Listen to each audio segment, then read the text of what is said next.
గత ప్రభుత్వం వారి చేపులు నింపుకోవడానికి ప్రజల జీవితాలతో చెలకాటమాడిందని, అభివృద్ధి అన్నమాట వినపడకుండా అరాచకం సృష్టించారని సీఎం చంద్రబాబు సతీమణి నారా భువనేశ్వరి అన్నారు. పేదరికం లేని సమాజం చంద్రబాబు కళ అని, ప్రజలంతా సంతోషంగా ఉండాలన్నదే ఆయన కోరిక అని అన్నారు. రెండవ రోజు కుప్పం పర్యటనలో భాగంగా వానగుట్టపల్లి గ్రామంలో భువనేశ్వరి పర్యటించారు. అక్కడ జరుగుతున్న అభివృద్ధి పనులను అడిగి తెలుసుకున్నారు. అనంతరం మహిళలతో ఏర్పాటు చేసిన ముఖాముఖి కార్యక్రమంలో పాల్గొన్నారు.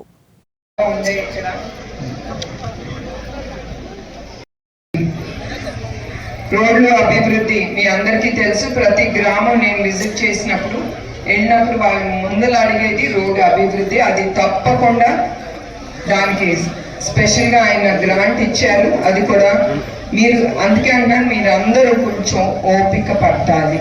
మీ అందరికీ తెలుసు చంద్రబాబు నాయుడు గారి గురించి ప్రత్యేకంగా నేను చెప్పనక్కర్లేదు. ఆయన ఏది హామీ ఇస్తే అది తప్పకుండా ఆయన ముందుకు తీసుకెళ్తారు. సో మీరు ఇప్పుడు రోడ్లు అవ్వాలన్నా ఏం అవ్వాలన్నా కొంచెం మీరు టైం ఇవ్వాలి. ఆయనకి ఇస్తే కానీ అభివృద్ధులన్నీ మీ కళ్ళతో మీరు చూడొచ్చు. కుప్పం ప్రశాంతం ఎట్లా వస్తుంది చెప్పండి అమ్మా, మీరు చెప్పాలి.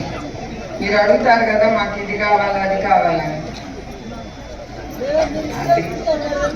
అన్ని బాగుండాలనే చంద్రబాబు నాయుడు గారు కుప్పాన్ని ఒక రోల్ మోడల్గా చేసి ఆయన ఎప్పుడు అంటారు ప్రతి ఒక్కరు సంతోషంగా ఉండాలని.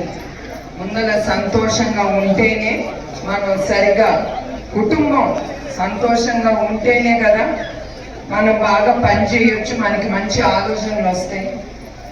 మనం కరువుతో బాధతో పడతా ఉంటే మనిషి ఎప్పుడు మంచి ఆలోచన రాదు. ఆ బాధలోనే మనం మునిగిపోతాం. అందుకే ఆయన కరువు అనేది ఉండకూడదు. హ్యాపీ ఆంధ్రప్రదేశ్